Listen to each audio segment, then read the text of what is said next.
Assalamualaikum warahmatullahi wabarakatuh. Selamat malam, jumpa lagi dengan saya Tama dalam Ada Apa Gerangan. Bagaimana kabar kalian? Semoga selalu diberikan kesehatan dan juga rezeki yang cukup. Pada episode Ada Apa Gerangan kali ini, saya akan membacakan sebuah cerita horor kelanjutan dari kisah pendakian Bang Ube.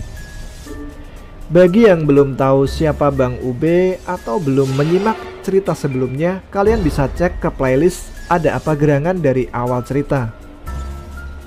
Peringatan buat kalian yang akan mendengarkan, cerita pendakian di Gunung Raung kali ini mengandung unsur gaib yang terdapat adegan-adegan yang sadis parah. Bagi yang punya fobia terhadap hal seperti ini, silahkan skip cerita kali ini ya. Oke, langsung saja kita simak ceritanya.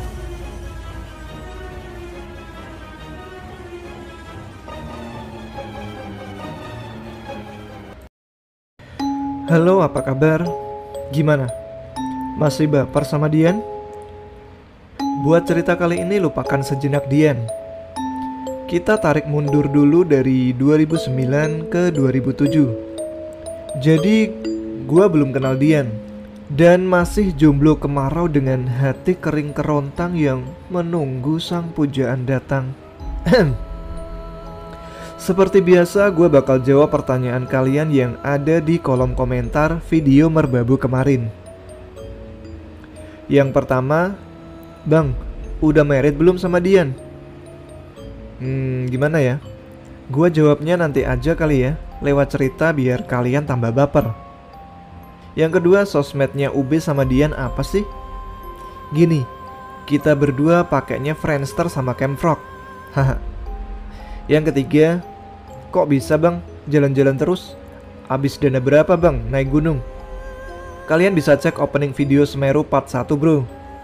Info lagi nih, setiap gua keluar kandang, gua naik Vespa. Dan gua selalu estafet pendakian dari Ciremai sampai ke Raung. Pulangnya begitu lagi, dari Raung sampai Ciremai. Yang keempat, kok pendaki bucin sih Bang? Bro, sis, gua cowok normal, bukan homo. Yang kelima, ceritanya kok romantis banget Bang? Dia no yang romantis. Kalau gua sih tipe cowok cuek, terlalu cuek malahan. Cukup segitu aja deh. Pendakian kali ini Gunung Raung via Sumberwaringin. Sebenarnya gunung ini kita dilarang solo, harus dengan tim pendakian yang minimal beranggotakan 4 orang. Itu adalah tim yang ideal. Tapi nggak tahu juga deh, kenapa gua bisa diizinin. Mungkin karena gua kenal sama beberapa tukang ojek yang biasanya menawarkan jasa ojek dari base camp sampai ke pondok motor. Tapi mungkin juga karena udah beberapa kali gua kesini, kadang sendiri, kadang sama anak-anak paranoid, nama tim gue. Nanti gue bakal share kontak ojek langganan gue kalau kalian mau kesana. Lewat Sumberwaringin sebenarnya nggak bisa langsung ke Puncak Sejati. Ya palingan mentok di Puncak Selatan atau Puncak Bayangan. Kalau mau menuju Puncak Sejati via Sumberwaringin, bisa aja sih. Dari pos terakhir Pondok Angin, kalian bisa geser ke arah barat, lalu geser kembali ke selatan. Nanti bisa tembus di pos 3 Kalibaru. Menuju jalur Kalibaru itu berarti kita harus menuruni 4 jurang vertikal yang kurang lebih 15-20 meteran. Jadi ya mending kalian gak usah ikut-ikutan, karena skala resikonya fatal. Dulu pernah gua sama anak-anak somplak memotong jalur ini, tapi tentunya dengan persiapan matang, peta dari Taman Nasional setempat, dan peralatan climbing lengkap. Juga sebenarnya cerita ini yang akan gue bagikan. Tapi berhubung salah satu saksi hidup belum bisa dikonfirmasi, yaitu Doni, dia masih di Kinabalu. Jadi kita pending dulu aja. Peringatan buat kalian, gue sangat-sangat amat tidak menyarankan kalian memotong atau pindah jalur dari Pondok Angin menuju Kalibaru tanpa pengetahuan navigasi di tingkat advance dan peralatan yang memadai. Di sini nyawa kalian yang jadi taruhan. karena terlalu banyak jurang yang menganga di balik semak-semak yang tersamar sempurna. Oke, cukup intro dari gua. Raung 2007. Singkatnya jam 10 siang sampailah gua di base camp Sumber Waringin. Setelah urus perizinan berangkatlah gua jam 12 siang. Sengaja gua naik ojek dari base camp ke pos 1 karena memang udah kesiangan. Raung hari ini berkabut, tapi masih sangatlah nyaman buat trek santai. Perjalanan melalui perkebunan kopi dan berakhir di atas pondok motor. Jadi pos 1 lewat dikit. Lumayan lah. Perjalanan dilanjutkan dengan trek landai membelah ilalang setinggi dada. Ini gue bakal kasih tips buat kalian. Pangkal ilalang yang warnanya putih itu bisa dimakan mentah dan mengandung air gula. Jadi rasanya ada manis-manisnya gitu. Tips ini bisa kalian pakai kalau kalian dalam keadaan darurat. Mulai gue masuk hutan, lalu masuk ilalang, lalu masuk hutan lagi. Singkatnya jam setengah 7 malam gue sampai di Pondok Demit. Istirahat dan unboxing nasi bungkus yang gue beli di base camp tadi. Ini tips lagi nih, biar gak ribet makan siang di jalur pendakian. Biasanya gue bungkus nasi dari bawah, beli di warung, lauk sama sayur dipisah. Karena hampir mustahil kalian semua mau masak nasi di setengah perjalanan waktu mendaki. Ya paling banter, paling mie instan. Kenapa? Pertama males, ribet, kelamaan, dan gua yakin kalian gak bakal masak nasi. Sambil ngopi-ngopi santai, kabut tipis mulai turun perlahan. Dan gua melanjutkan perjalanan ke Pondok Mayit karena memang rencana awal mau ngecamp di Pondok Mayit. Jam 7 malam gua mulai perjalanan kembali dari pos Pondok Demit menuju Pondok Mayit. Perlahan kabut tipis kembali turun, tetapi masih di ambang wajar. Karena jarak pandang sejauh 4 meter masih dapat terlihat.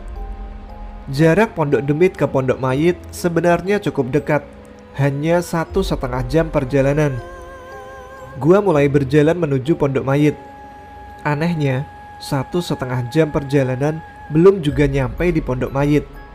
Gua yakin, gua gak nyasar dan gak merasa berputar-putar kembali ke posisi semula. Mungkin karena kabut ditambah gelap aja kali ya.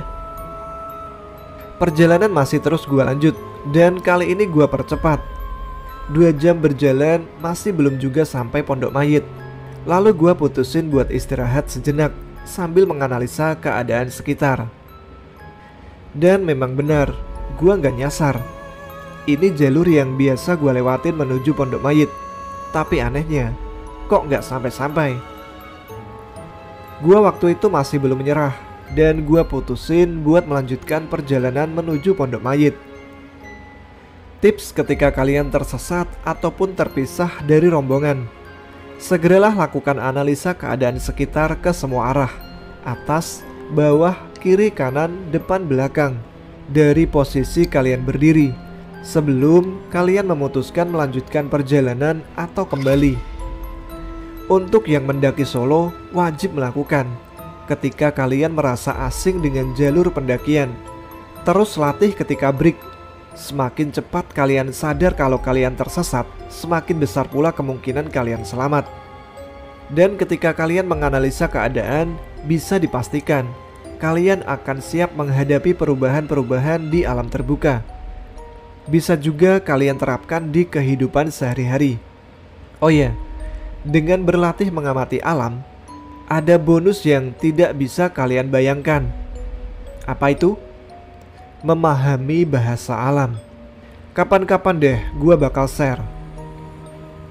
Oke, lanjut ke cerita. Total sudah 6 jam gue berjalan menuju Pondok Mayit. Dengan sesekali istirahat panjang, tapi belum juga gue sampai di Pondok Mayit. Oke lah, anggap aja mungkin hari ini gue gak boleh kesana, yang artinya gue harus turun ke Pondok Demit. Jam 1:30 dini hari gue putusin untuk balik ke Pondok Demit. Karena memang lokasi gue saat ini gak mungkin buat buka tenda. Dengan jarak pandang yang masih tetap sama, gua mencoba turun. Tapi baru 10 menit gua turun, sampailah gua di Pondok Demit. Padahal gua ingat betul, sebelum turun gua lihat jam tangan, jam 1:35 pagi. Dan juga gua yakin lokasi gua saat ini ada di Pondok Demit. Gua naik 6 jam gak sampai-sampai. Kenapa turun ke Pondok Demit baru 10 menit udah sampai.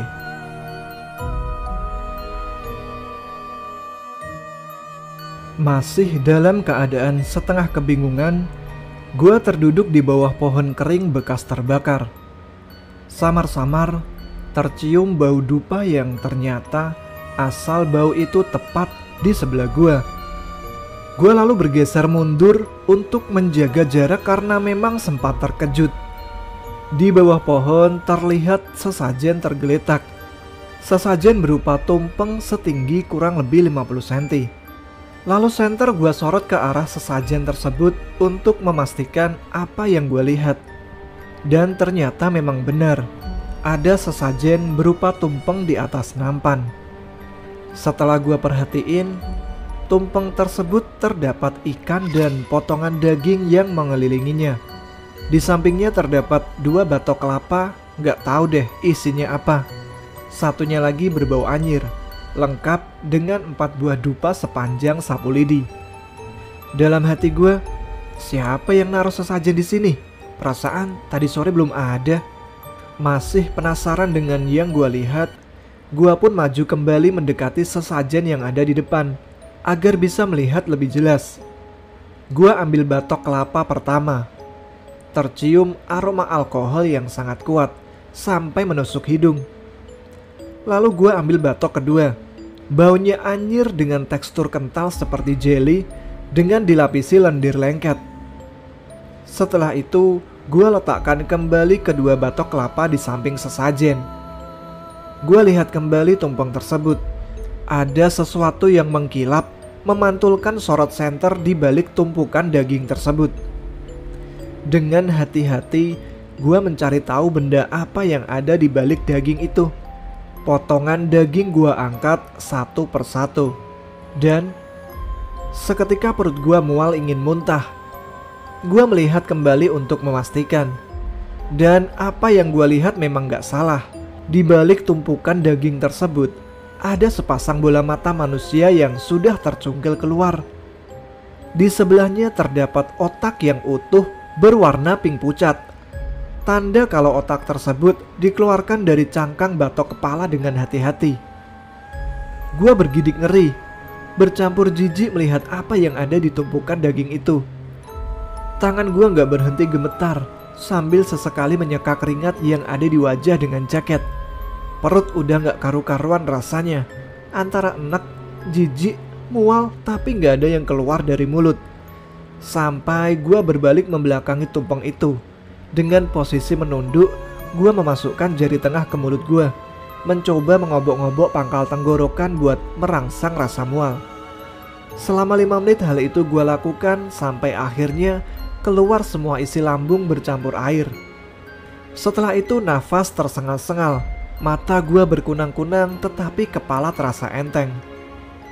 Gua terduduk lemas mencoba menarik nafas dalam-dalam sambil mengumpulkan nyali dan pikiran positif. Oke, sekarang gua harus turun atau naik. Mulai mengumpulkan pikiran rasional dan logika. Pilihan gua akhirnya gua lanjut naik. Karena jika turun pada malam hari, mengingat medan dan vegetasi Gunung Raung, itu adalah hal yang paling bodoh. Seorang diri melewati ilalang setinggi dada orang dewasa pada malam hari adalah hal bodoh. Apapun alasannya. Belum lagi kabut yang semakin lama semakin pekat. Gua coba pupuk nyali dan mental untuk terus naik menuju pos pondok mayit. Akhirnya gua mulai berjalan. Sekitar setengah jam gua berjalan ke atas meninggalkan pos Pondok Demit dan sesajen gila itu. Tiba-tiba kabut menebal dalam hitungan detik. Jarak pandang menurun menjadi 1 meter. Menurut para senior-senior gua dulu, Jika dalam kondisi begini, artinya gua harus berhenti. Karena kita nggak tahu ada apa gerangan di ujung kabut itu. Apapun bisa terjadi di sana. Bisa binatang, penampakan, portal teleportasi, bisa juga time travel, atau bisa juga gerbang menuju alam lain. Maka pilihan terbaik adalah diam dengan posisi duduk. Tips menghadapi kabut dengan jarak pandang kurang dari 1 meter. Jangan pernah kalian nekat menembusnya. Lebih baik duduk diam menunggu kabut menipis. Oh iya, contoh portal teleportasi pernah gua alamin. Kalau kalian masih ingat kisah gua sewaktu turun dari Semeru bersama Bunga, setelah waktu rejeng, tiba-tiba jalur berpindah ke Ayek-Ayek. Itulah contoh kecil dari teleportasi. Masih ada kisah tentang fenomena ini yang nanti bakal gua ceritain. Dengan perasaan was-was dan rasa tidak menentu, gua duduk di jalur pendakian. 10 menit kemudian kabut mulai menyusut. Jarak pandang sudah mulai normal. Dan ketika gua mau berdiri untuk berpindah melanjutkan perjalanan, batu pada pijakan kaki kanan gua longsor. Gua pun mengarahkan senter ke tanah yang ada di depan gua. Tapi apa yang terlihat bukan lagi jalur pendakian, melainkan jurang menganga berjarak 1,5 meter dari lokasi gua duduk. Tanpa panik, dengan tubuh sedikit gemetar, gua spontan mundur dengan tangan menggapai-gapai mencoba mencari sesuatu yang dapat dipegang. Tangan gua terus menggapai batu di belakang gua. Dan ketika tangan gua menemukan pegangan, tiba-tiba tangan gua seperti ada yang menarik ke atas. Tanpa pikir panjang, gua segera bergerak mencari tempat aman berpegangan pada sebuah pohon. Aduh, nyaris saja. 1 langkah lagi terjun bebas gua. Setelah gua periksa keadaan sekitar, ternyata gua udah ada di sebelah barat pos Pondok Angin. Gua melihat jam tangan. Makin kagetlah gua, karena jam baru menunjukkan pukul 8 malam. Secara jam 7 malam gua jalan dari Pondok Demit selama 6 jam. Lalu kembali lagi dan naik kembali jam 1:30 pagi. Dan sekarang posisi gua di pos Pondok Angin sudah melewati Pondok Mayit dan baru jam 8 malam. Gila, apalagi ini? Dengan segera gua menuju Pondok Angin yang ada di sebelah timur, yang berjarak sekitar 100 meter. Sesampainya di Pondok Angin, gua beristirahat sejenak sambil terus memikirkan kejadian demi kejadian dari awal pendakian dari base camp ke Pondok Angin. Gua terus mengingat-ingat dan bertanya pelan dalam hati. Hei Raung, apa ada aturan yang gua langgar? Apa ada yang gua singgung? Atau apa ada hubungannya dengan sesajen di bawah? Terlalu banyak pertanyaan di otak sampai-sampai gua pun tertidur bersandar di sebuah pohon. Di dalam tidur gua bermimpi bertemu seorang pria berpakaian mirip Brahmana dengan rambut dan jenggot lebat yang memutih. Bangun, sudah pagi. Aku Maharsi, gak usah bingung dan takut. Gua melihat keadaan sekitar. Gua berada di tanah lapang yang tampak asing. Tenanglah, ini bukan alam gaib. Ini hanya mimpimu. Kamu cukup diam dan lihat. Pria tua itu seperti tahu kekhawatiran gua. Jadi gini, gua bikin simple biar kalian mencernanya gak capek. Simpelnya gua seperti sedang tur dalam mimpi gua sendiri, dimana Maharsi sebagai guide tour, yang mana dalam tur tersebut gua dilarang bertanya dan hanya boleh melihat semua kejadian di depan mata, tanpa boleh berkedip sekalipun.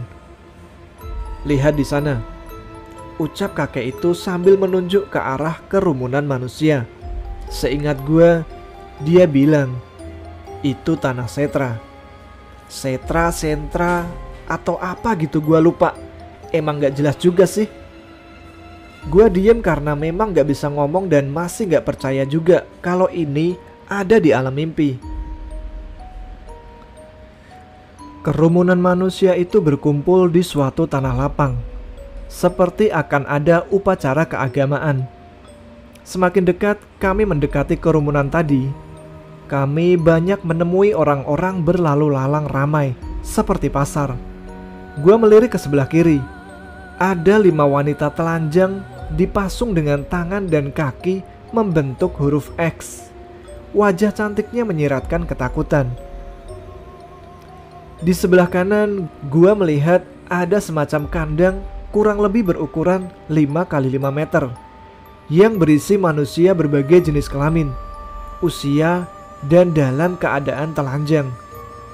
Gua perkirakan sekitar 80-100 orang yang ada di dalamnya. Belum lagi, banyak sekali kotoran manusia yang sangat bau yang ada di dalam kandang itu. Kandang yang hanya beralaskan tanah, tanda mereka sudah berhari-hari di dalam sana. Bisa kalian bayangkan betapa penuh sesak dan menjijikkannya pemandangan di dalam kandang tersebut. Lalu terdengar suara mendengung di langit yang sangat nyaring, seperti pertanda ada sesuatu yang akan dimulai. Tampak 20 orang berjalan menuju ke tengah-tengah lapangan, yang menurut gua 1 orang paling depan adalah pemimpinnya, dan 5 orang di belakangnya adalah pemimpin ritual kali ini. Gua seperti melihat teater bisu tanpa ada dialog. Ketika 20 orang tersebut sudah berada di tengah lapangan, berbondong-bondong terlihat para peserta ritual mengelilingi ke-20 orang itu. Lalu kembali terdengar suara mendengung sebanyak 5 kali. Maharsi menggandeng tangan gua untuk mendekat sedekat-dekatnya, menyaksikan ritual tepat di depan mata gua. Anehnya, gak ada seorang pun yang memperhatikan gua, seolah mereka semua gak ada yang bisa melihat gua. Lalu seorang algojo menyeret kasar 1 orang wanita dari 5 wanita yang gua lihat tadi, dan menyerahkan kepada salah satu pemimpin ritual. Oke, sebut saja mereka jagal, karena gue gak tahu istilah apa yang cocok untuk mereka. Juga gue gak suka sara. Malang sekali nasib 5 wanita perawan itu, gumam Maharsi, yang gue hanya terdiam terpaku heran sama adegan yang ada di depan gue. Dengan kasar, salah satu jagal menjambak rambut wanita itu dan menghantam keras tengkuk leher wanita itu hingga lemas setengah sadar. Lalu mengikat rapat kedua kakinya dengan tali yang panjang dan menggantung wanita itu secara terbalik dengan posisi kaki di atas dan kepalanya ada di bawah. Kedua tangannya melambai-lambai terayun bebas ke kiri dan ke kanan. Lalu jagal itu mengeluarkan pisau dan dengan perlahan mengiris kedua pergelangan tangan wanita itu. Tangan jagal itu mulai menyembelih leher wanita tersebut. Darah menetes deras mengalir ke bawah yang ditampung wadah yang terbuat dari batu. Waktu itu gua pengen banget menutup mata, tapi kelopak mata sama sekali tidak bisa tertutup. Bahkan berkedip pun gak bisa. Begitu pula dengan nasib keempat wanita lainnya. Setelah kelima wanita itu tewas karena kehabisan darah, Maharsi itu berkata, "Ini baru akan dimulai. Kepingin rasanya gua bangun dari mimpi gua ini, tapi gua gak tahu caranya." Dalam hati gua menguatkan diri berbicara pada diri sendiri, "Ini cuman mimpi, bukan kenyataan." Kata-kata itu terus saja gua ucapkan dalam hati, berharap otak gua bisa didoktrin oleh ucapan-ucapan gua. Benar saja, beberapa menit kemudian 10 algojo menghampiri kandang yang penuh sesak oleh manusia itu. Mereka mengeluarkan 20 orang pria dewasa dan mengaraknya ke tengah-tengah lapangan. Lalu kelima jagal mendekati kandang tersebut dan membakarnya. Kandang yang penuh sesak dengan manusia itu dibakar. Manusia di dalamnya terpanggang hidup-hidup berteriak minta tolong. Bau rambut dan daging manusia terpanggang menyatu dengan asap tebal di sekeliling area ritual itu. Para peserta ritual berlari mengelilingi kandang yang terbakar sambil tertawa kegirangan dan menari-nari mengelilingi kobaran api tersebut. Kompak mereka bernyanyi puja dan puji untuk sesembahan mereka, yang gue gak tahu apa yang mereka katakan. Sekali lagi gue cuma bisa menundukkan kepala tanpa berkedip sekalipun. 30 menit kemudian para peserta ritual kembali sibuk memadamkan api. Dan setelah api padam, mereka terlihat sibuk memilah-milah tubuh manusia yang terbakar tadi.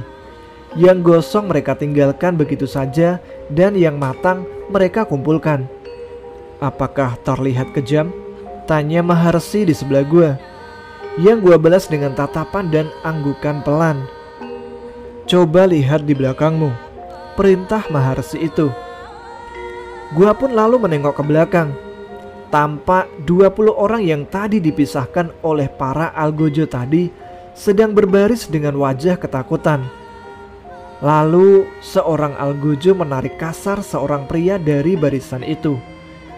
Pria tersebut menutup mata seakan pasrah akan nasibnya. Dalam hitungan detik terlihat kilatan parang menyambar kepala pria tersebut, memotong secara horizontal mengarah di antara rahang hingga putus. Rahang atas dan bawahnya terpisah. Miris, ngeri bertambah jijik gue melihat kejadian itu. Terlihat gigi menguning dan berkerak penuh karang gigi yang masih menempel di rahang atas dan bawahnya. Belum lagi otaknya yang terbelah dua berceceran di mana-mana. Seorang algojo menghampiri badannya lalu mengambil lidahnya yang tampak teripang. Dibersihkannya lidah itu dan dimasukkan ke dalam kantong bajunya. Entah buat apa gue gak tahu. Dua algojo menghampiri mayat pria tersebut, memposisikan mayat pria tersebut dalam posisi menungging seperti sujud. Lalu dari belakang, seketika seorang algojo menghunuskan tombak yang terpasang pengait. Tombak tersebut ditusukkan ke dalam lubang anus mayat tersebut secara brutal, hingga ujung tombak mencapai dadanya. Lalu dengan mendadak dan keras, algojo tadi menarik tombak yang terpasang pengait, yang otomatis pula isi perut dan organ lainnya seperti usus, lambung, dan lain-lain ikut tertarik keluar di ujung tombaknya. Lalu dari arah depan tampak seorang nenek tua menghampiri mayatnya dan sibuk mengumpulkan jeruan tadi pada sebuah wadah. Usus itu tampak mengembung dan berlemak, dilapisi lendir lengket yang berbau anyir. Nasib naas yang tragis dialami pula oleh semua pria yang tersisa. Bahkan ada yang lebih sadis dan brutal, yang gue sendiri bingung menjabarkannya lewat tulisan. Seakan-akan sebanyak apapun kosakata yang gue punya gak akan cukup untuk menjelaskan kesadisan yang terjadi di depan mata gue. Terdengar lagi suara mendengung di atas langit. Ya Tuhan, apalagi ini? Apa yang tadi itu masih kurang? Batin gue yang gak berhenti berharap bahwa ini segera berakhir. Dari kejauhan terlihat sekitar 20 gerobak mendekat. Setelah cukup dekat, tercium aroma busuk yang menyengat. Dan ternyata bau bangkai ikan kali yang membusuk dengan jumlah yang sangat banyak. Ini ikan mau diapain coba? Ucap gua tanpa suara yang memang waktu itu gua sama sekali gak bisa bicara. Terdengar lagi suara mendengung, pertanda awal akan ada kejadian yang gua udah lelah menduga-duga. Hanya bisa berharap tidak lebih miris dari yang sebelumnya. Lalu tiba-tiba muncul 20 tumpeng setinggi 3 meter yang sumpah gua gak tahu dari mana datangnya dan kapan datangnya. Tiba-tiba udah ada di tengah lapangan, lengkap dengan ikan busuk yang tadi datang dan potongan daging panggang di sekeliling tumpeng tersebut. Potongan daging panggang itu berasal dari puluhan tubuh manusia yang terpanggang hidup-hidup beberapa puluh menit yang lalu. Suara dengungan kembali terdengar, kali ini lebih nyaring, hingga Telinga gua mengeluarkan darah. Sudah dimulai. Terus saksikan. Tetapi jangan sampai kamu terhanyut di alam bawah sadarmu, kata Maharsi kepada gua. Lah, bukannya mimpi ini termasuk alam bawah sadar juga ya? Batin gua saat itu. Maharsi hanya tersenyum seolah tahu apa yang gua katakan dalam hati. Beberapa saat kemudian, semua peserta ritual laki-laki dan perempuan berkumpul mengelilingi tumpeng tersebut. Pertama-tama mereka berkumpul memakan ikan busuk yang menyengat tanpa rasa jijik dan risih akan aromanya. Mereka memakan dengan lahap dan rakus. Di pikiran mereka hanya ada pertanyaan, bagaimana caranya memakan semua ikan ini tanpa tersisa? Dan mereka mengharuskan diri memakan ikan itu sampai muntah. Maharsi menjelaskan kepadaku. Mereka semua makan dengan rakus tanpa minum sama sekali. Sampai pemimpin mereka yang dari tadi hanya diam dan menikmati pembantaian pada korban ritual mengatakan sesuatu yang asli. Gua nggak tahu apa yang dia katakan. Mulailah para peserta ritual mengambil minum di sebuah bejana yang udah disiapkan. Yang ternyata yang mereka minum tak lain adalah arak. Bau alkohol yang khas tercium sangat menyengat. Ritual dilanjutkan kembali setelah pemimpin mereka memberi titah. Mulailah para peserta semakin menggila. Masing-masing mereka berlarian mendekati tumpeng, meraih-raih daging panggang manusia. Mereka semua makan dengan lahap sambil menyeringai dan tertawa. Kita akan segera berada di akhir ritual ini, kata Maharsi kepada gua. Setelah ritual memakan daging manusia selesai, ritual dilanjutkan dengan meminum darah hingga semua peserta muntah, mengeluarkan isi perut mereka. Tapi hal itu tidak menghentikan mereka untuk terus meminumnya. Perut mereka sudah kenyang dengan daging-daging menjijikkan. Dahaga mereka sudah terpenuhi oleh minuman yang menjijikkan. Sekarang saatnya mereka melampiaskan hasrat dan nafsu mereka, ucap Maharsi ke gua yang cuman gua balas dengan anggukan. Dan benar saja, serentak para pelaku ritual berdiri kembali. Terlihat muntahan berceceran di mana-mana. Bahkan lapangan tersebut penuh dengan muntahan manusia yang berbau busuk menjijikkan. Gua jadi gak nafsu makan kalau ingat ini. Kompak mereka semua menari dengan cara berputar-putar yang hanya bertumpu pada satu kaki, mirip seperti gangsing.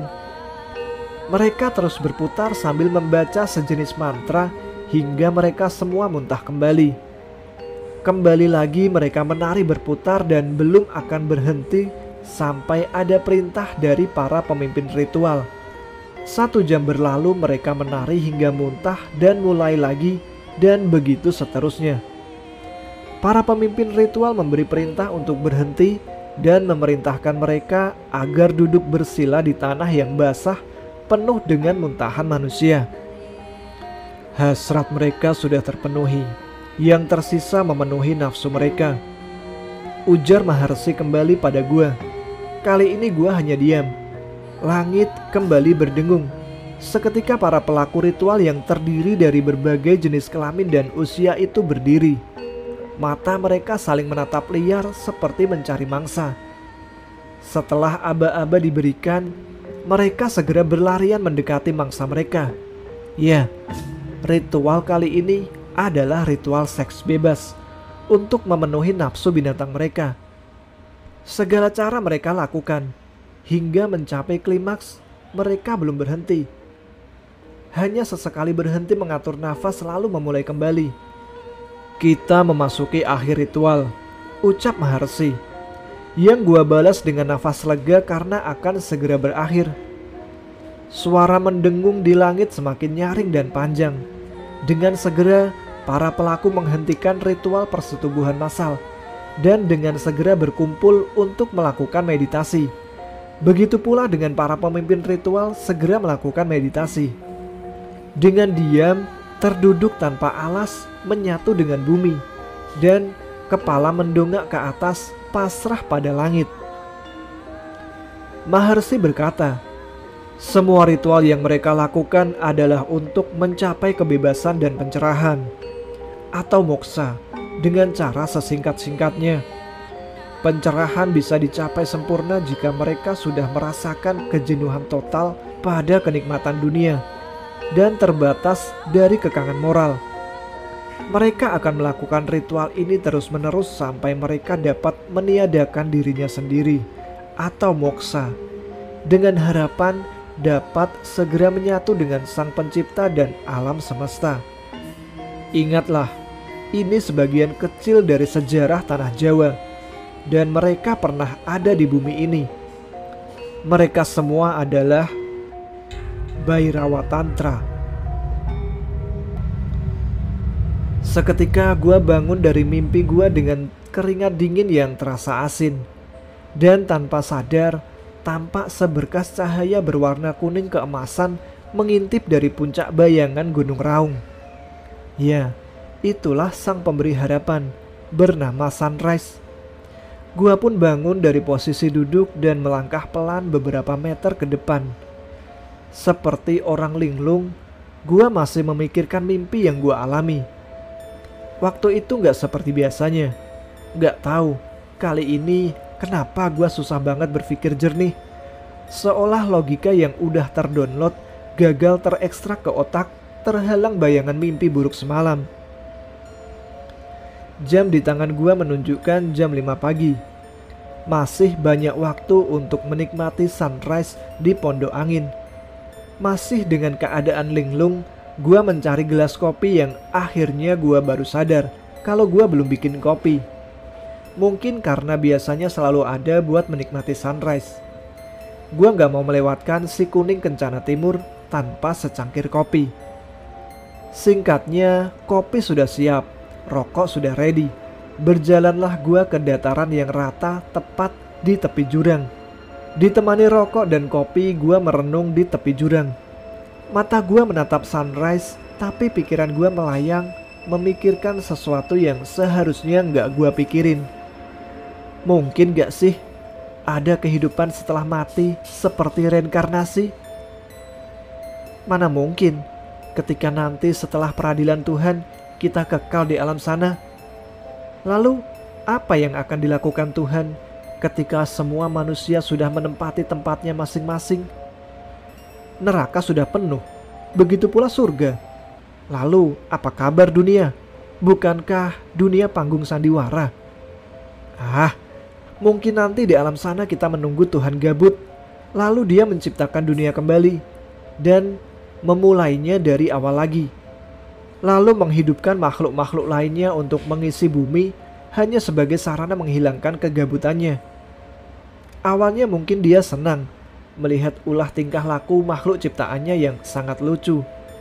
Lalu setelah beberapa abad, Dia murka melihat tingkah laku makhluk ciptaannya yang dengan lancang berani tanpa izin merusak bumi yang telah Tuhan buat. Lalu kemudian Dia hancurkan lagi dunia beserta isinya. Terserah Dia, karena Dia Tuhan. Tidak ada yang lebih perkasa daripada Dia. Tidak ada yang lebih berkuasa daripada Dia. Hanya Dia yang menguasai alam semesta. Entahlah. Yang jelas saat nanti Tuhan mengumumkan bahwa Dia akan menciptakan dunia kembali, gua pastiin, gua mau request. Ya Tuhan, jika benar Kau ingin kembali menciptakan dunia, jadikanlah aku gunung terbesar, tergagah melebihi Everest, dan letakkan aku di sebuah negeri bernama Indonesia. Raung